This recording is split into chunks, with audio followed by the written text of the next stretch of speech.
Salut à tous les amis, bienvenue ici Cœur d'Artichaut TV ou plutôt Tomate d'Artichaut TV. Oh les gars, j'ai pris le soleil comme jamais, je suis en vacances donc forcément voilà. Je suis un petit peu tout rouge mais c'est pas grave les gars. Aujourd'hui vidéo Mercato. Mercato, d'abord je voulais quand même vous remercier parce que vous êtes plus de 700 personnes à avoir vu ma première vidéo. Donc je tenais quand même beaucoup à vous remercier. Voilà, si ça vous a plu, n'hésitez pas à vous abonner et lâcher un petit like de cette vidéo aussi, ça me fait vraiment très plaisir les gars. Et on part tout de suite du Mercato, c'est parti.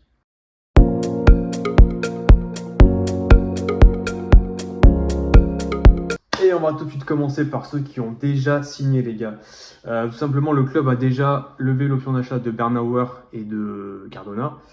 Ce qui est très bien, franchement les gars. Cardona en Ligue 2, on l'a vu il y a 2 ans. C'était de la bombe, c'est notre meilleur joueur. C'est qui nous fait quand même monter en Ligue 1 la saison passée. Et même en Ligue 1, je trouvais que c'était quand même un de nos meilleurs éléments. Et Bernauer, franchement, j'ai envie de voir, mais je trouve quand même que pendant les 2 premiers matchs amicaux, il dégageait une certaine assurance. Et très clairement, je crois beaucoup en Bernauer. Je pense vraiment qu'il peut nous apporter beaucoup en défense. Parce que très clairement, le chantier de l'année prochaine, cette année, ça va être clairement la défense. Parce que bah, voilà, on le sait, on a encaissé beaucoup trop de buts la saison dernière. Donc il faut absolument quelqu'un de solide et d'expérience derrière. Et je pense que Bernauer peut vraiment faire le taf. On a également signé Pierre Ecoua. Enfin, normalement, parce que pour l'instant, on n'a toujours pas eu d'officialisation. Qu'est-ce qui se passe pour Ecoua, les gars? Si quelqu'un a des infos, dites-le moi en commentaire. Mais franchement, je comprends pas trop. Le club a levé l'option d'achat. Mais on ne sait pas trop ce qu'il en est, parce qu'apparemment, il n'a pas pris part au précédent entraînement. Il n'est pas allé au stage. Il n'y a pas eu d'officialisation par la com de l'AS Saint-Etienne, donc on ne sait pas trop ce qui se passe. On ne sait pas franchement ce qui se passe sur le sujet d'Ecoua. C'est quand même un sacré mystère et j'aimerais savoir, parce que franchement, ça reste quand même un gros doute pour le milieu de terrain, parce que Ecoua en Ligue 2, je pense que ça peut vraiment faire le taf. Voilà, si vous avez des infos, dites-le moi en commentaire. Et puis, bah voilà, on a eu 2 arrivées nouvelles. C'est Mahmoud Diaber en provenance de Maccabi Haïfa. Pareil, je demande à voir. Honnêtement, je connais pas trop le joueur et tout ça. Voilà. En tout cas, sur les premiers matchs amicaux, on a vu que c'était un joueur qui était très rugueux, qui avait quand même beaucoup d'activité, qui était assez propre. Quelques erreurs quand même techniques, mais voilà, il était quand même très rugueux. Il faudra quand même qu'il fasse attention de ne pas faire non plus trop de fautes parce que je sens que c'est quand même un joueur qui peut prendre facilement des cartons jaunes. Donc attention à voir quand même à surveiller l'année prochaine. Et la grosse recrue pour l'instant du mercato, c'est évidemment Chico Lamba, en provenance du Sporting, international espoir portugais. Pour 6 millions d'euros plus 2 en bonus, franchement les gars, ça c'est vraiment prometteur quand même. On sait pas, après on va voir, on ne connaît pas vraiment son niveau non plus parce qu'au final on n'a pas tellement envie de jouer, mais bon, il a quand même été nommé dans l'équipe type de l'Euro U21 avec le Portugal, donc franchement ouais les gars, ça a de la gueule clairement. Et une petite défense Bernauer avec ce joueur-là, en tout cas je suis très curieux de le voir jouer, j'ai très hâte de le voir jouer. Et ouais, ça peut clairement faire le taf en Ligue 2 et on y croit de fou.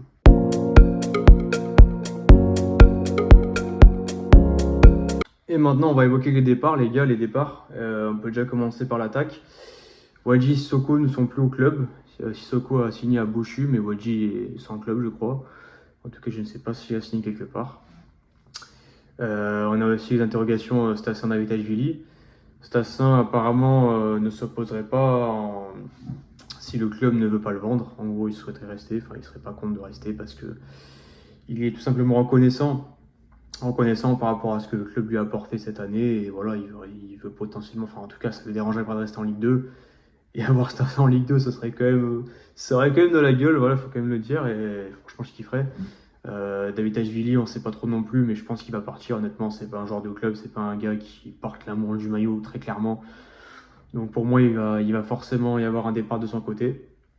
Après, au niveau du milieu de terrain, il n'y a pas eu vraiment de départ. Voilà, on ne sait pas trop du coup si Bouchouri va partir. Ça reste une interrogation parce que bah, les dirigeants sont un petit peu. Je ne serais pas contre à l'idée de le vendre, sachant qu'il a 1 an de la fin de son contrat. Donc il est en position de force, donc forcément on ne sait pas trop. Mais en tout cas, j'espère qu'il va rester parce que sur le plan technique, forcément, avoir un Bouchouri au milieu de terrain, ça changerait quand même pas mal de choses. Et puis enfin, la défense, bah, il y a des grosses interrogations au sujet de Masson, qui serait en partance de départ, tout comme Batou Binsika, ainsi que Mikael Nadé. Mikael Nadé a quand même pris part au dernier match amicaux, alors que Batou Binsika, très clairement, semble avoir été écarté du groupe. Donc à mon avis, il va partir.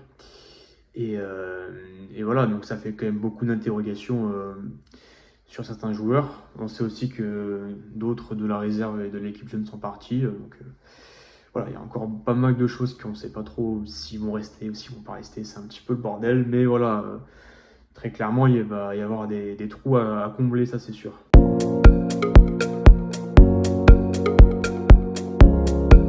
Et maintenant, on va parler tout simplement des futures arrivées probables.